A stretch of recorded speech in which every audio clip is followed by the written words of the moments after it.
Boa tarde, Vanessa. Boa tarde a todos e a todas que estão chegando para mais essa live.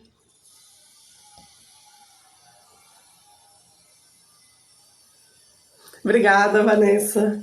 É para tapar os cabelos brancos que a quarentena não tem deixado arrumar. Aí a boina é uma alternativa, né?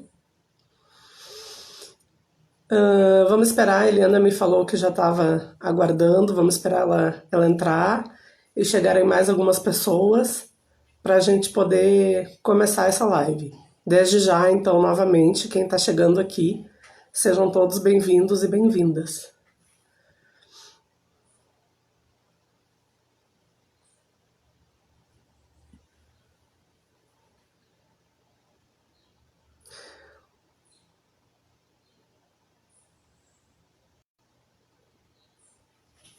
Vamos esperar.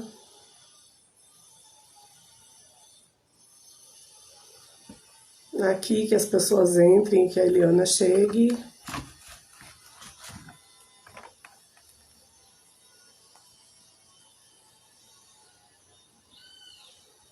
Então,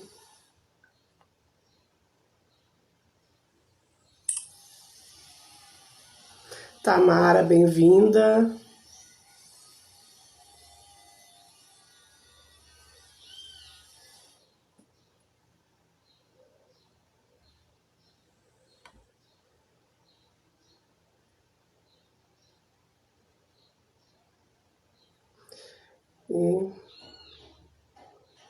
E aguardando.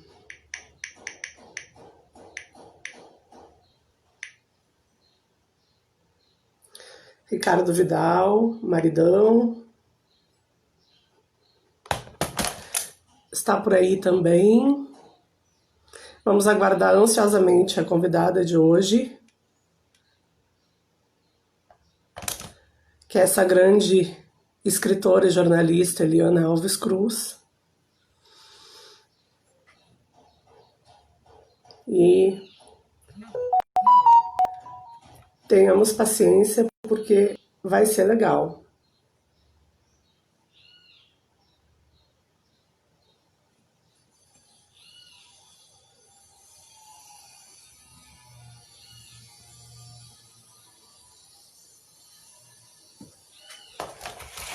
Pois então, né?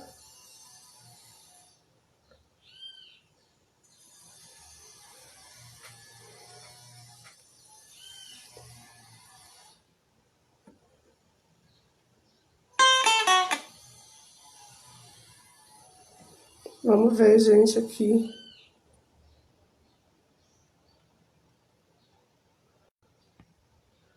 Aguardando aqui a convidada. E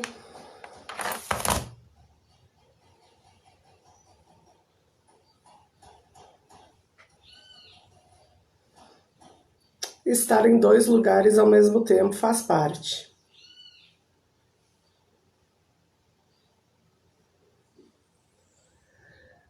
Oliver Fee, bem-vindo.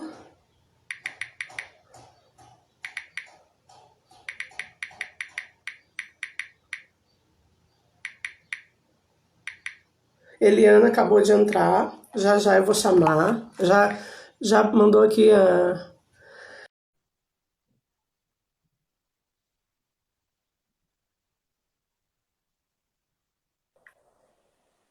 Boa tarde. Tudo bem? Boa tarde. Tá ouvindo bem? Ô, você tá me ouvindo? Estou muito nervosa só, Ah, porque, nossa, receber assim a escritora aqui que eu li, que fez da minha quarentena mais feliz, deixa a gente, ah, é. deixa a gente nervosa, né? Mas assim, desde já, muito obrigada, tá, por ter aceito participar. Para mim é uma alegria imensa. Foi uma alegria imensa ler teus livros na quarentena. Foi realmente assim, como pesquisadora, como professora, né, como amante da literatura, foi muito bacana. Então, eu te agradeço desde já, né, duplamente. Muito obrigada pelo convite, né? É sempre legal a gente interagir com o pessoal que leu nossos livros. É uma atividade tão solitária, né? A gente escrever e, enfim. Com, Então, cer- com certeza. Eu começo sempre as minhas lives, apesar de eu achar que muita gente que está aqui já te conhece, né? Mas pedindo que a pessoa se apresente, assim, fale um pouco da trajetória dela. Tu é jornalista também, né? E escritora. Então, se tu puder começar falando um pouquinho de ti. tá. Eliana Alves Cruz, eu sou jornalista por formação, sou escritora por opção e paixão. Trabalhei durante muitos anos cobrindo esporte. Eu era assessora de comunicação de uma entidade esportiva. Então, viajei demais, né? Para, sei lá, 32 países e cobri um montão de coisa, Olimpíada, Jogos Pan-Americanos, aqueles mega eventos. Sim.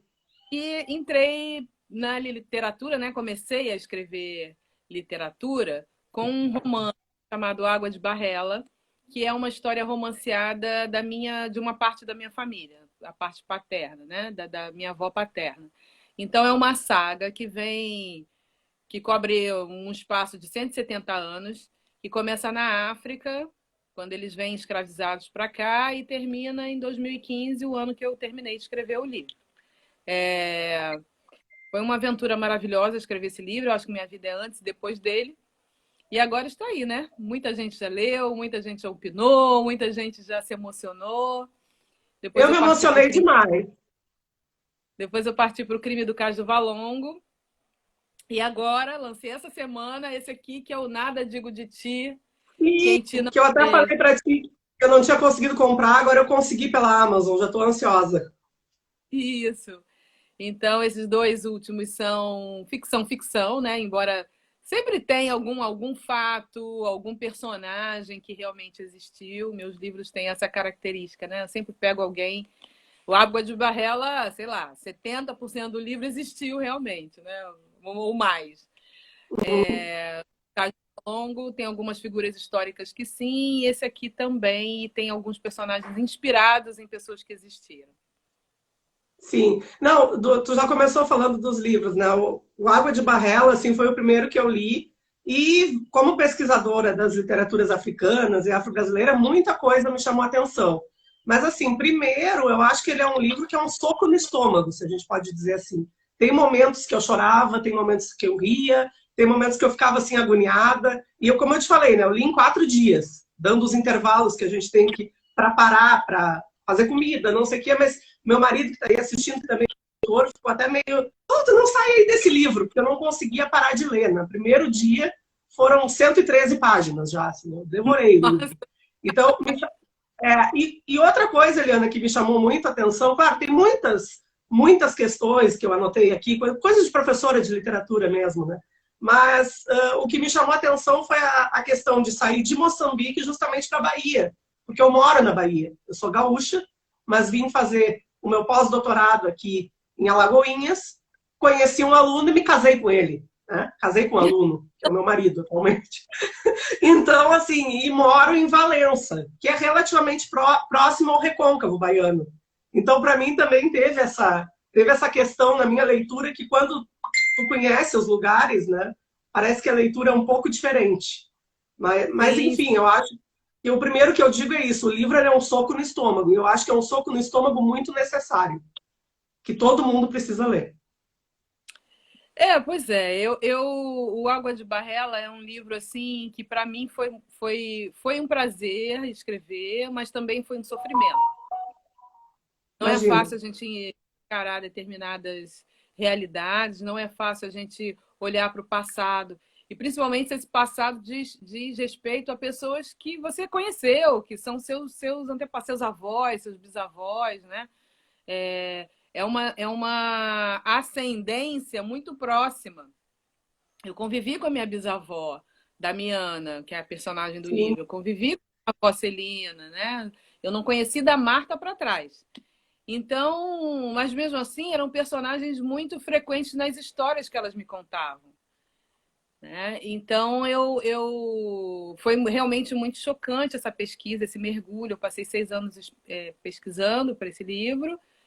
E, meu Deus, eu tenho muito. Eu posso escrever um livro sobre o livro, né? Sobre a feitura do Sim, livro. Que foi outra sim. aventura, E, realmente.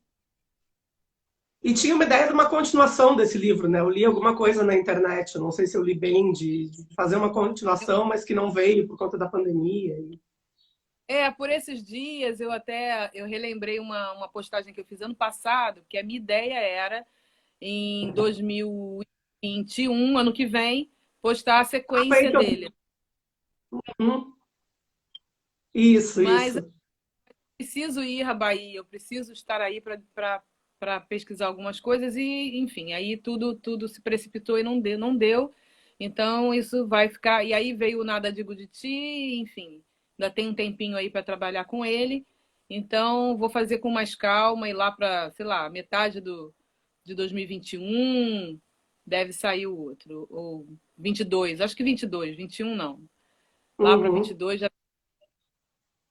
Sim, e eu estava lendo coisas, né, lendo artigos e, enfim, estudando, né? A gente estuda para fazer essas lives. O povo acha que a gente está na pandemia, assim, fazendo live, que maravilha, mas as lives têm sido estudos, né? E eu vi um artigo da professora Maria Cristina Batalha que fala dos dois livros, né? Do Água de Sim. Barrela e do Crime do Cais do Valongo. E ela ia escrevendo as coisas, mas é isso que eu pensei, é isso que eu pensei. Ela foi colocando em palavras tudo que eu tinha. E tem um momento que ela diz que o livro ele desloca esse olhar sobre a colonização brasileira, né, para a margem, falando a partir desse novo lugar, né, e não mais da história oficial, que eu acho que isso é muito importante da gente pensar e voltar esse olhar para as literaturas afro-brasileiras. Tu, Conceição Evaristo e tantas outras mulheres que fazem esse movimento, né, Eliana? Não, isso é acho que é muito fundamental. Assim, eu acho que o insight que eu tive de colocar esse olhar nesse livro foi a partir da minha própria bisavó, porque ela escutava rádio demais, né? Eu chegava na meu pai, ia visitá-la com a gente, eu chegava lá, ela estava escutando o rádio, noticiário, e ela comentava as notícias do noticiário, e ela falava de coisas da política da época, em que ela era mais jovem, ela conhecia todos, até porque ela trabalhou na Câmara dos Deputados, na Assembleia dos Deputados lá em Salvador. Ela foi faxineira desse lugar. Então, ela acompanhava a Uhum. política. O que é muito assim, curioso, né? Porque as elites nossas acham que as pessoas estão ali limpando, lavando, costurando, passando, e não estão observando seu entorno, não estão, né, pensando aquele momento político, não estão pensando. E ela estava ali absorvendo tudo, sabe? Elaborando coisas, pensamentos. Então, vivendo o seu momento, né? E vivendo a política do momento. E aí eu falei, bom, vamos contar essa história do Brasil, então, com outras pessoas contando a história do Brasil, que todo mundo Uhum. conheceu escolar. Uhum. Não, e o livro ele vai, claro, a gente não vai contar o final aqui, não vai fazer spoiler, né? Para quem não leu, que compre, porque é muito bom, né? Mas ele vai trazendo essas histórias e até coisas que, por exemplo, para nós que somos brancos, às vezes passa normalmente, isso é comum, né? Histórias como, por exemplo, as meninas que aos 13 anos já ficavam à disposição daquele senhor, né? De engenho. Então, É, histórias tão fortes, né?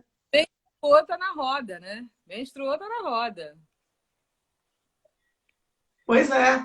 Isso aí é forte também, né, no livro. Né? Mostrar essa, para mim foi muito interessante, de novo, né, mostrar essa Bahia, que é o lugar onde eu vivo, apesar de eu ser do Sul, e tudo isso que aconteceu nesse movimento, né, Moçambique para a Bahia, que a gente sabe que tem essas aproximações, né? É África, é colonização africana, e aí eu queria que tu falasse um pouquinho mais, assim, é melhor ouvir a escritora do que eu ficar falando.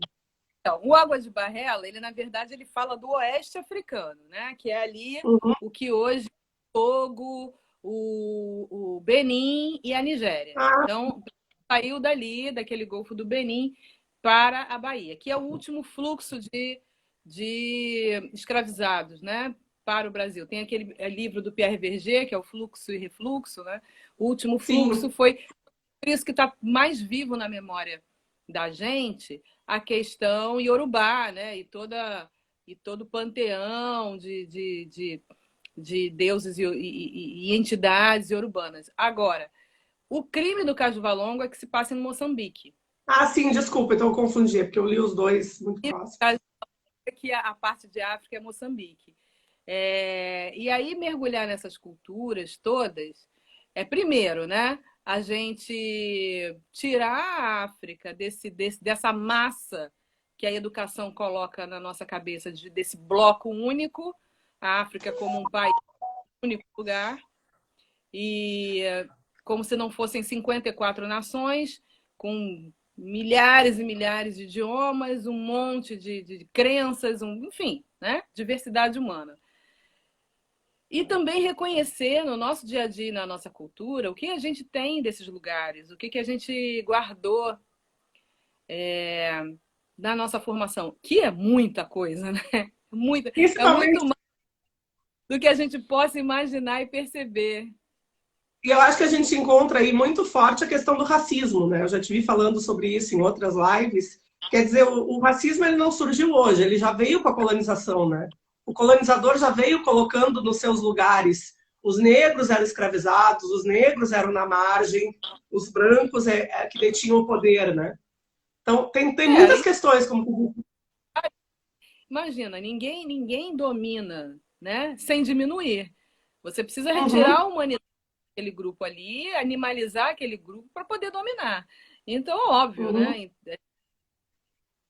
As pessoas sempre quando falam nesse tema, falam sobre mas escravidão aconteceu em todas as eras da humanidade, em todos os povos. Essa é a ladainha que a gente sempre escuta, né? sim. Sim, verdade. Só que É, pela primeira vez, foi atrelado a um grupo, a uma pele principalmente, a condição de escravo, né? E isso é um ranço da colonização que a gente carrega até hoje. Daí está aí tudo que está acontecendo, né? Todas as coisas que a gente vem vivenciando com tanta dor ao longo é. desses séculos. E Inclusive, que tu parece fala. Desculpa, termina, perdão. algo intransponível, parece que a gente nunca vai se livrar desse Uhum, estigma, peso né? E desse carimbo. é, Então, todo o trabalho é para desmontar essa bomba que é a colonização, uma mina terrestre que a colonização instalou nos corações e mentes da sim, humanidade inteira, que vive com certeza. explodindo. A gente pisa ali e É, explode. Explode. verdade. Impressionante.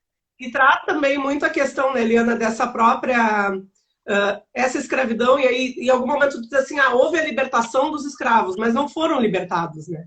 De fato não foram libertados. Foram, mas não foram. E até hoje a gente vê, né, tantas pessoas que ainda fazem trabalho escravo, essa questão das margens, quem é que está na margem, quem é que está na pobreza, né? Em geral, eu que moro aqui na Bahia, de novo, são os negros, né? São os negros que estão vivendo essa realidade.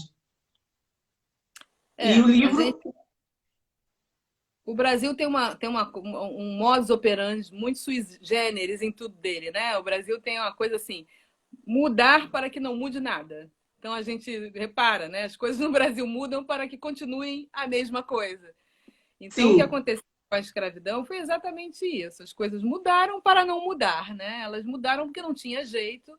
É, o nível de revoltas e de insurgências né? A sociedade já estava num ponto com o protagonismo das pessoas que eram escravizadas, que a vida inteira se rebelaram, mas aquilo chegou num limiar em que não havia outro jeito. Ok, a abolição é um fato, vai ter que acontecer. Só que, como vamos fazer para que nada mude? Né? E aí todo o Estado brasileiro, todo o aparato, né, institucional foi montado para que as coisas se perpetuassem. Os privilégios, esses lugares de exclusão. Então está tudo ali uhum, muito bem. O racismo no Brasil é algo deu muito certo, né? Acho que a uhum, instituição mais êxito no Brasil é essa. com certeza, com certeza. E as políticas, né, ou as não políticas atualmente, estão de novo colocando esses sujeitos, né, que tinham alcançado algum, digamos, lugar de melhora, de novo para esse lugar de margem, que é onde se quer alguns querem que eles fiquem, né? Exatamente. E a literatura, que é o nosso campo, né? Uhum. Também reflete isso, não é, Maurinho? A gente foi criada vendo o Machado de Assis branco, a gente foi criada lendo todos os autores brancos, a gente não via nenhum personagem com protagonismo, né, e com um discurso próprio que fosse negro ou negra. A Uhum. gente criado lendo e construindo um imaginário de nação para, mais uma vez, que nada mude, para perpetuar todo esse estado de coisas, né? E Uhum. da literatura parramou-se para as outras coisas, né? Para o audiovisual, para, enfim, por aí foi, Tratada né? E a gente novela, quando a gente vê nas novelas até pouco tempo, e ainda segue acontecendo, o negro é quem? É o empregado, né? é Não tem um papel. o professor, né? O professor Silvio, agora recentemente lá na brilhante entrevista que ele deu no Roda Viva, Sim. ele falou, né? A mídia é absolutamente conivente com o lugar de subalternidade que a população negra ocupa e que, com essa imagem de população negra subalterna, a mídia é absolutamente conivente. E entenda-se por mídia aí um conceito amplo, né?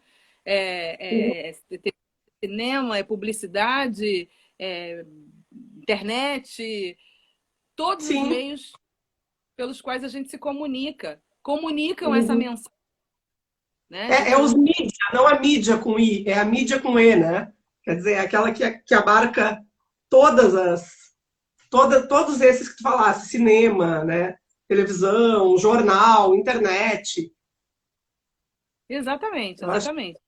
Então, a gente tem uma grande tarefa aí, porque se a gente for olhar no universo de escritoras, né, de autores e autoras, estatisticamente, autoras negras, principalmente nessa área do romance, é um número muito rarefeito, né? Ou seja, estatisticamente, acho que isso é traço, acho que somos Sim. traço se a gente for considerar os anos de nação brasileira e, enfim, tudo que já foi produzido. Imagina, né? Muito. Uhum. Uma vez uma pessoa me perguntou assim: ah, mas você vai sempre escrever sobre isso? Aí eu falei: sobre isso o quê, né? Porque é bom a gente dar essa Sim, curiosidade. sim. Mas Sim. sobre isso, sobre essas coisas, assim, de negros e tal. Vou, né? Vou escrever. E aí? Eu falei assim: olha só, amigo, a gente nunca nem começou ainda a falar sobre isso. Exatamente. Que se a gente Nada, né? pensar, são pouquíssimos autores ainda, né? Tem, claro, É, tem no campo das pesquisas, enfim, tem a Djamila, que tem trazido, e muito bem, né, à tona todas essas questões do lugar de fala, do privilégio e tal. A gente tem a Conceição, mas a própria Conceição Evaristo, se a gente for pensar, ganhou essa notoriedade quando? Aos 50 anos, né? né? Quer dizer, Mas mais. já quase 70 anos. Pois é, e aí foi ganhar essa notoriedade já muito mais velha. Enquanto, como tu falou, Machado de Assis e tantos outros estão aí, né, há tanto tempo. E o interessante, né, Eliana, que além deles retratarem um lado branco, geralmente também era o lado branco e masculino, né? Então, Exatamente. Ainda essa mulher são as interseccionalidades, né? Você é mulher, é negra, é latina, enfim, aí as camadas vão se sobrepondo e a gente vai ficando cada vez mais invisíveis. Estou vendo aqui, ó, um monte de gente legal, Jana Guinon, Mariângela, todos os amigos todos vieram me ver aqui. Sábio, o professor Sábio aqui de Aí Pernambuco, aqui, tá? o Fábio está Ele está dizendo dizendo um isso. 2011, né? E, Aqui, a Ana está falando, né? Igual a Clementina de Jesus, Dona Ivone Lara. Então a gente tem sempre uma tardia notoriedade. uhum, É acaso, né? Isso é, na verdade, parte de um grande plano, entre aspas, né, para Uhum. que a gente para que nada mude, né? Mas Para ainda que bem que nada você, mude. né? Ainda bem que tu estás aí produzindo e tantos outros já são menos do que a gente gostaria, né? Mas já estão aí fazendo e escrevendo, A, né? a ativista Sheila Walker, ela fala uma coisa muito interessante que é o seguinte: a gente precisa repensar a escravidão, né? A gente nunca mergulhou nesse tema. Quando eu falo a gente, não a academia, obviamente, não os estudiosos Uhum. que mergulham de forma, né, profunda e profissional. A população, de um modo geral, né, as pessoas nunca mergulharam na escravidão para tentar saber exatamente o que foi isso. A imagem que as pessoas têm da escravidão, a escravidão negra nas Américas e no Brasil em especial, são as imagens das novelas, né? Sim, São as imagens romantizadas, estereotipadas, absolutamente irreais das novelas. Então, quando a gente sim. pensa no escravizado, te vem logo a imagem daquele negro forte, lindo, né? Todo Uhum. brilhoso, trabalhado, né? Todos Na trabalhando na negra academia. bonita, né? Na negra bonita, muitas de pele clara, porque a mídia não engole muito as negras retintas para, né, os papéis de protagonistas, vamos falar que é verdade, né? Então, são Sim. sempre esses estereótipos e essas imagens que permeiam a cabeça, né, e o imaginário da população. Enquanto que, se a gente vai olhar direitinho, a média de idade das pessoas que vinham para cá era entre 9 e 18 anos. Ou seja, crianças, né? Sim. Tudo bem que o conceito de infância, né? Esse conceito de infância é um conceito muito recente. A infância. Hello? Maureen? Você está me Tô ouvindo, tô ouvindo? ouvindo. É Ouvindo. um Eu tô fazendo assim com a cabeça. conceito de infância, né? Que é como a gente enxerga hoje. Mas eram crianças sim. E se a gente pensar, a gente ainda tem esse conceito deturpado de infância ainda hoje, porque a sociedade olha um menino de 9 anos pedindo bala num sinal, um Sim. menino negro, não enxerga esse garoto como uma criança. É. Agora, pega o garoto que está dentro do carro, tira a roupa desse menino, bota apenas um short e uma havaiana furada e bota ele no sinal para pedir dinheiro para ver o que vai acontecer no trânsito no Rio de Uhum. Janeiro. Aquele menino é Sim. uma criança, não é. Né? Então, na verdade, a gente ainda herda essa visão de infância daquela época. Uhum. Então, as pessoas entre 9 e 17 anos, crianças. O grande crime, na verdade, né? Hoje eu até fiz um vídeo para um rapaz, para uma universidade, e ele perguntou assim: qual é a verdadeira. Como é que ele falou? Como é que é a verdade, qual é o verdadeiro propósito, né? Qual é a verdadeira. O mote do crime do Cais do Valongo? Eu falei: olha, o crime Uhum. do Cais do Valongo, se o leitor for atento, está desvendado no título do livro. Não é o Sim. crime do Cais no Valongo, é o É crime do do valor. Cais no Valongo. Né? O criminoso está aí. Na verdade, o grande crime é a escravidão, o grande crime é a perpetuação desse estado de coisas. O grande crime, a gente nós já sabemos quem são os assassinos, já sabemos quem matou, a gente já sabe tudo desse crime. O Brasil só não Uhum. tem coragem de executar a pena. O Brasil Sim. só não tem coragem de Sim, sim. realmente fazer justiça. Sim. Não, e é interessante que a gente estava falando de Água de Barrela, fala em Crime do Cais do Valongo, porque eu acho que as temáticas, embora um seja, como tu disse, mais ficcional e o outro vá mais para metaficção histórica, essa temática sempre vai perpassar, né, a tua escrita, Eliana. Trazer todas essas questões, eu acho que não tem como fugir disso, né? Não tem como. Claro, no Água de Barrela, que eu achei muito bacana, foi que o livro já começa lá com o mapa, né? Os teus ancestrais lá, árvore genealógica, desculpa aqui. A cabeça tá cansada porque essa é a terceira live da semana. E ontem eu tive que fazer uma falando em portunhol, que me deixou, né? super nervosa na hora quando a minha amiga disse fala em portunhol. Eu falei, gente, que vergonha que eu vou passar. Mas enfim, então a cabeça tá um pouco assim. E aí o livro começa já trazendo essa árvore genealógica, né? Da tua família, enfim. E essas histórias, quando eu fui parar para analisar os dois, para poder conversar aqui contigo depois da leitura, como eu disse, muito embora sejam diferentes, tem esses motes que vão sempre perpassar e que tem que perpassar, que são necessários que estejam ali. Então, o cineasta o Jordan Peele, aquele que fez, né, o Corra e tal, todos aqueles filmes, ele deu uma entrevista recente que ele perguntaram a ele, né, mas você não vai nunca fazer uma história com um protagonista branco? Aí ele falou, não, isso não me interessa, porque a gente cresceu com todos Sim. os filmes que nós vimos, os protagonistas eram absurdamente, majoritariamente brancos. Então isso não me interessa. Então é a mesma coisa, né? Não me interessa, eu já li a história já li essa história. O que eu quero é outra história, outra narrativa, ver outros pontos de vista. Uhum. E as histórias contadas por outras vozes que sempre existiram, estão aí falando há muitos séculos, mas não tinham microfone, né? Sim.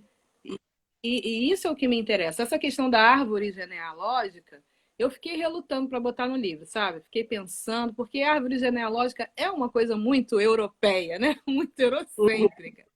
A gente tem uma outra família, a gente tem uma família estendida, né? A gente tem uma família que é muito mais que o sangue, é muito mais, tem outros pertencimentos para chamar alguém de irmão ou irmã. Sim. Isso é muito Passa pela bonito. Questão também, né? As religiões africanas, em Candomblé, quantos são irmãos?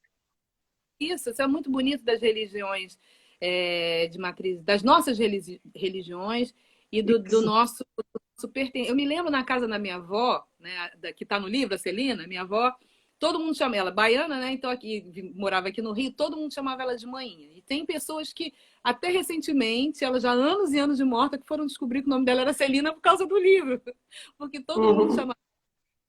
E eu me lembro que tinham festas lá na casa da minha avó, e cada um que ia pela primeira vez na festa nunca mais deixava de frequentar a casa da minha avó, virava família, né? E estava lá, e enfim. Então a gente tem uma noção de família que vai muito além dessa estruturinha aí da árvore. Mas eu quis colocar primeiro porque o livro é uma saga e tem muitos personagens, uma forma de facilitar também para quem vai ler, né?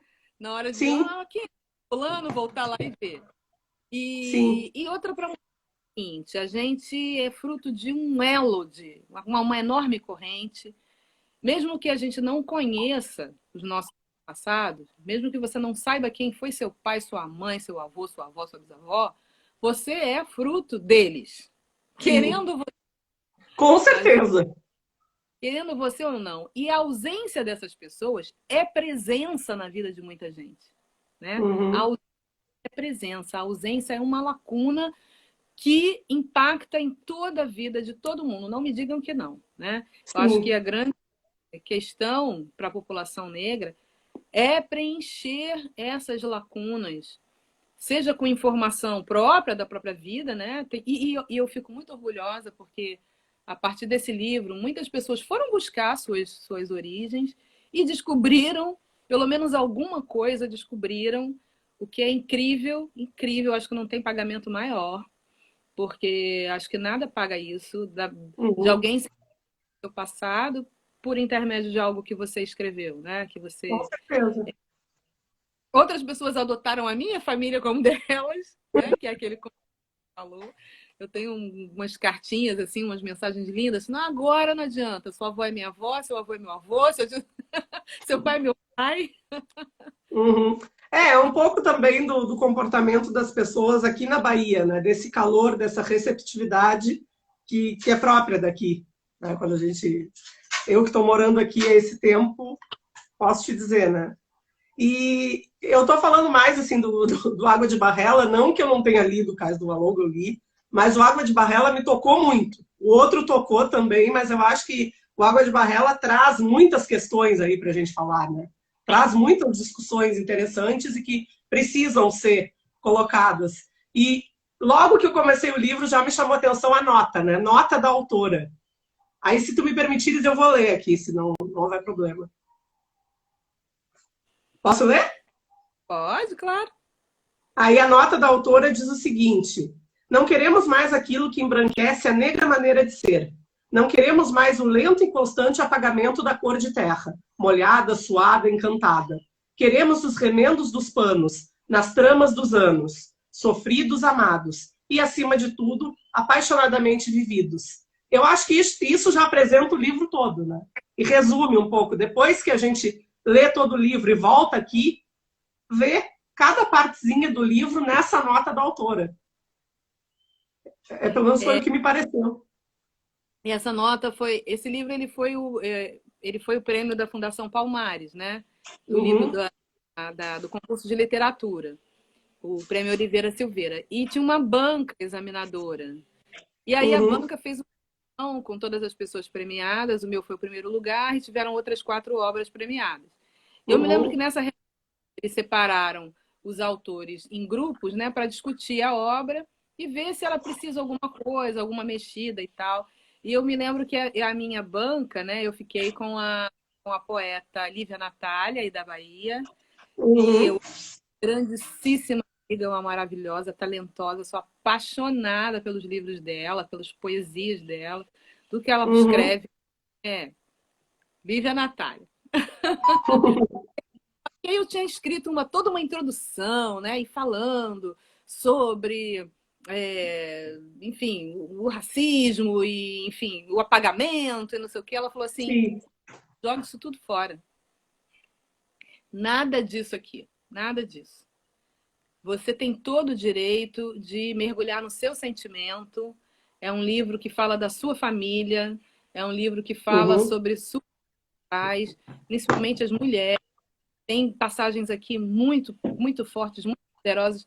Nada disso, nada de explicar nada. Isso aqui não é uma tese de mestrado, de doutorado, não é. É um livro de literatura. Sim. Então, você tem que recorrer à literatura. Aí eu realmente, né? Joguei tudo fora. Sentei e fiquei pensando na essência desse livro, né? Fiquei pensando o que eu queria realmente com ele. E aí saiu esse texto, que é o que a gente realmente não quer, né? A gente não quer o apagamento. E a Barrela, na verdade, é uma metáfora com o apagamento. Sim. É uma metáfora com o branqueamento e o apagamento e o tirar das nódoas, né? Do que é tido como sujo e como preto, né? Roupas e tal. Então eu fiz esse jogo aí e eu acho que resumiu bem. E a ideia de escrever o livro foi justamente para retomar a vida da tua família. Foi isso? Para retomar os teus antepassados? Como é que surgiu isso? E foi interessante também pensar que tu fez uma pesquisa exaustiva, né? Foram jornais, foram muitas leituras, tu falou que foram 6 anos, né? 5 anos até o livro chegar. E aí eu fiquei me perguntando, tu deve ter encontrado muita coisa aí que te chamou atenção no meio do caminho, né? Se tu pudesse falar um pouquinho disso, deve ter tido muitas surpresas. Né? Menina, mas olha, eu vou te falar, teve uma hora que eu achei que eu nunca mais ia terminar esse negócio, né? Teve uma hora que me bateu um desespero. O livro é grandinho. Uma coisa vai puxando outra, né? Teve um pessoal que teve uma... Falei, né? Quem lê o livro sabe, foi a minha tia-avó que me contou muita coisa. Então, ela ia me falando as coisas e aí eu tinha que remontar, porque não é tão fácil assim. Alguém te conta alguma coisa que aconteceu, você tem que contextualizar aquilo. Tá, uma epidemia, as pessoas passaram mal, mas que epidemia foi essa?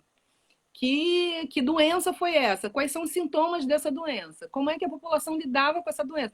Então, é uma pesquisa que vai puxando outra, vai puxando outra, vai puxando outra. Quando eu vi, eu estava estudando sobre a história da medicina e das pandemias e do que no Brasil, a história da saúde pública e da limpeza urbana e do quê, e pronto. Mas foi aí que eu descobri que não jogavam os corpos fora, que os corpos ficavam na porta das igrejas, que as pessoas, né, saíam do recôncavo de barco o pai e a mãe chegavam mortos, a criança ficava sozinha lá do outro lado em Salvador, né? Fui descobrindo essas coisas todas e imaginando, principalmente, né? O exercício da imaginação. Ora, então, e são contas fáceis de você fazer. Você não precisa saber, ter lido, nem ninguém te contado para você saber que uma epidemia, que tem um surto de diarreia, vamos falar aqui a coisa escatológica, né? Numa senzala que não tem água, imagina! Imagina! Né? As pessoas vomitando e evacuando num lugar que não tem banheiro, não tem ar e não tem água. Nossa, é. Então, assim, sabe? É fácil da gente, e é fácil da gente se imbuir desse nojo, dessa coisa e passar isso no texto. Foi uma pesquisa realmente bem exaustiva nesse sentido, né? Porque uma coisa vai te puxando outra. É um fio que é um hipertexto que não termina. E esse hipertexto, eu estou mergulhada nele para fazer o segundo, que tem outros elementos com muito mais informação, e talvez por isso está dando tanto trabalho, né? Porque já é um período que a gente tem mais informação, é um período que fala da transição do trabalho escravizado para a mão de obra, né? Assalariada. Mas isso na perspectiva dos negros, porque sempre que a gente tem esse tema, se fala no Brasil de imigrantes. Sim. Europeus, italianos e tal, não sei o que vieram, né? Anarquistas, graças a Deus, que vieram para cá para trabalhar. Sim. E a galera preta que já estava aqui fez como? Né? Não trabalhava nesses lugares, não existiam negros nessas fábricas, nessas ferrovias. Sim. E um dos personagens do Água de Barrela trabalhou exatamente nesse campo com essas pessoas, né? Com esses italianos, com esses ingleses. Então, tem muito material sobre isso, né? Muito. Sim, inclusive material. Aqui na Bahia, desculpa, em Salvador mesmo, tu já estivesse lá, claro, aquela igreja, a Igreja do Rosário dos Pretos, é uma igreja que conta a história que abaixo são enterrados os negros que eram escravizados, que trabalhavam nos mais diversos setores da cidade, e em Porto Alegre a gente tem também uma igreja com o mesmo nome, que é a mesma história que é contada, né? Que eram os negros escravizados e que estão enterrados, então, embaixo de onde foi construída aquela igreja. E quando a gente escuta isso, pode achar, né, Eliana, que é uma bobagem, mas tem um significado aí, né? Muito grande e carrega muito sofrimento, carrega um peso muito grande, né? Tu desculpa que eu estava fazendo umas caras aqui, é que eu tô com uma gata de 2 meses e ela conseguiu invadir a porta aqui. Ela estava arranhando, e agora ela quer pegar os fios, então eu tive que pegar ela aqui no colo, tá? As minhas caras não é pra ti, é pra ela. Imagina. Oh, meu Deus! A minha filha, Lilith. Então é isso, sabe, Maurinho? E aí a gente tem muita coisa aí ainda soterrada, né? Eu descobri várias coisas. Greve, né? Uma greve de ferrovia. Toda uma organização, sabe? Toda uma organização. Organização essa que eu acho que a gente tem que retomar. A gente em algum momento a gente se perdeu. A gente tem que retomar esse poder de mobilização e organização para conseguir pleitear as coisas que a gente precisa ainda nesse século XXI, para ter um mínimo de paz na vida. Né?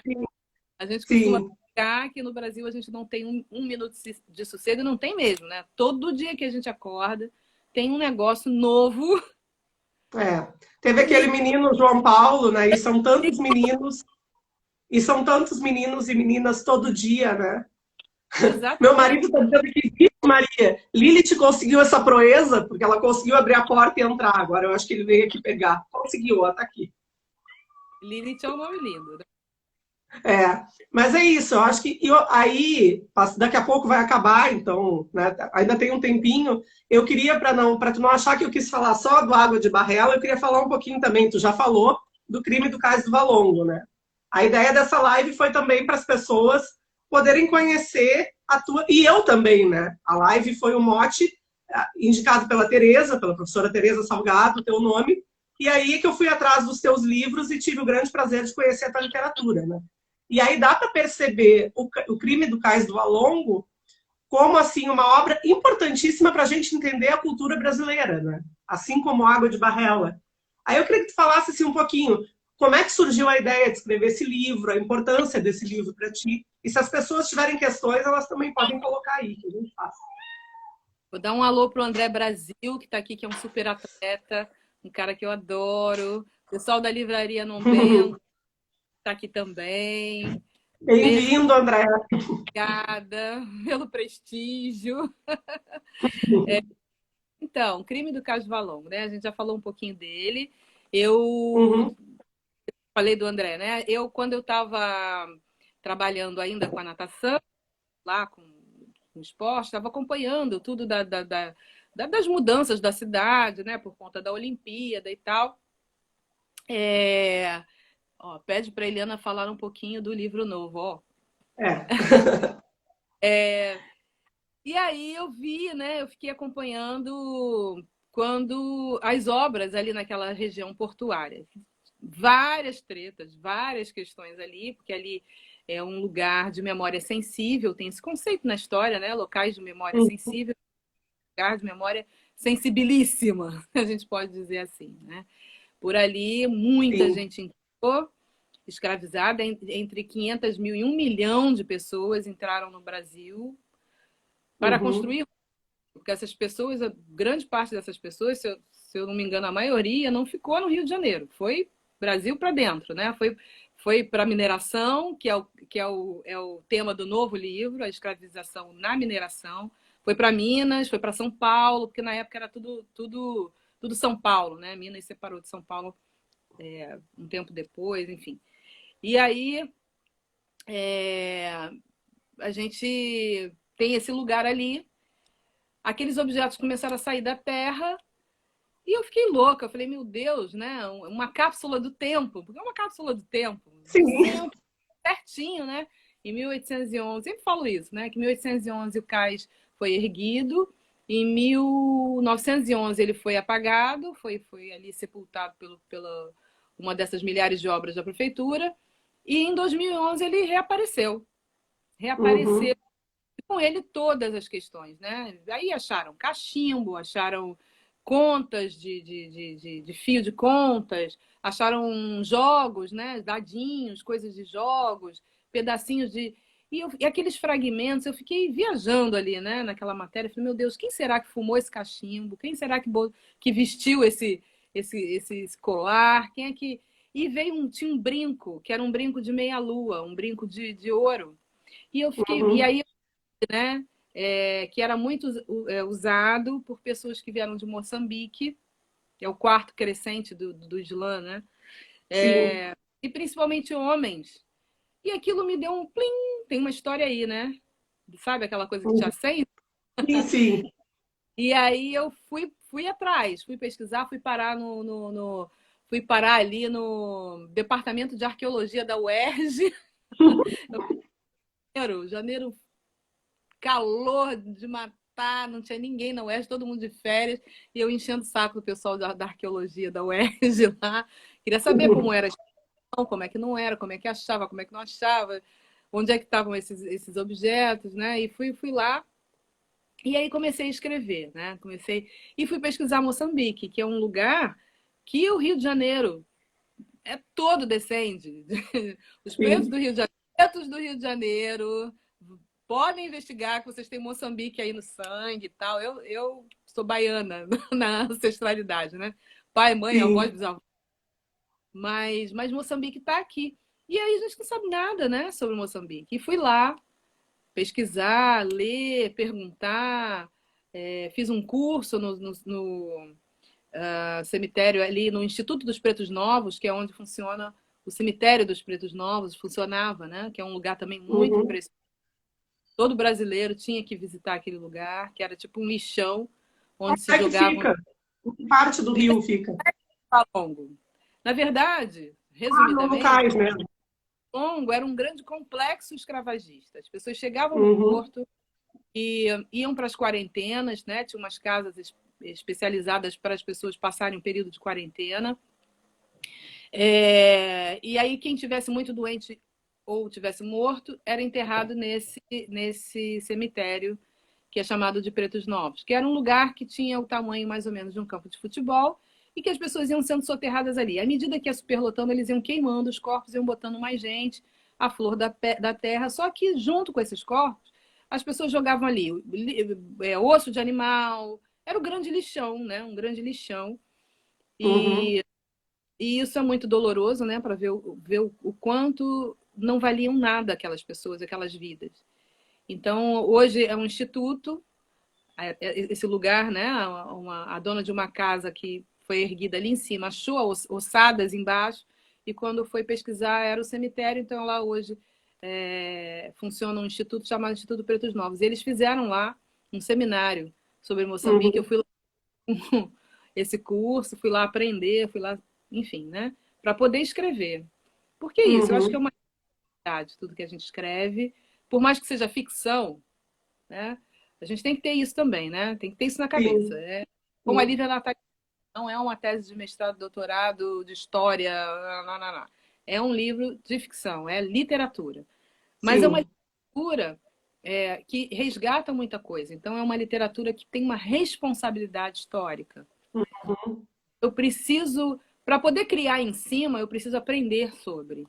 Sim. Eu É, preciso não, saber eu. até onde eu vou com a criação e até Hum, onde eu preservo, o que eu preservo do real e aonde eu posso viajar na maionese, no fictício, entendeu? Mas sim. para ter essa medida eu preciso estudar. É. Não, eu trabalho com oralidades e aí a minha tese de doutorado foi pesquisada a partir de um sujeito mesmo, de um rapaz que mora no bairro periférico de Porto Alegre, que é a Restinga, e eu criei um conceito, narrador oral urbano digital, em cima dele. E aí a gente tem também, né, Eliana, essa responsabilidade. Você está trabalhando com sujeitos, não com objetos. Quando tu trabalha, tu faz esses trabalhos com narrativas orais, muitas vezes a pessoa vai lá, entrevista, porque é um negro, o pobre, o favelado, eu vou entrevistar, vou me embora e não volto, né? Então, assim, a gente tem essa responsabilidade ética de voltar.